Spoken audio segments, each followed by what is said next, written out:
What's going on, guys? Today we're going to be talking about pseudo class selectors. So you may have observed how the appearance of certain elements can change or be in a different state after certain user interactions.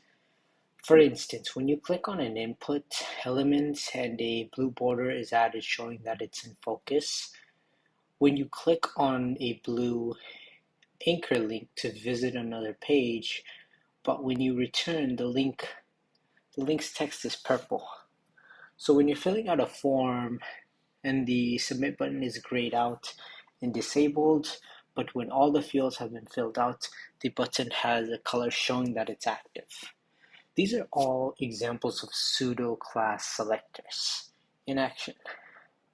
So in fact, focus, visited, disabled, and inactive are all pseudo class. Factors such as user interaction, site navigation, and the position in the document tree can give elements a different state with pseudo class. A pseudo class can be attached to any selector. It is always written as a colon followed by a name. For example, you can do p:hover, and it essentially makes the background color lime if you hover over it. So in the code above, whenever the mouse hovers over a paragraph element, the element will have a lime colored background. So let's do some practice with this one.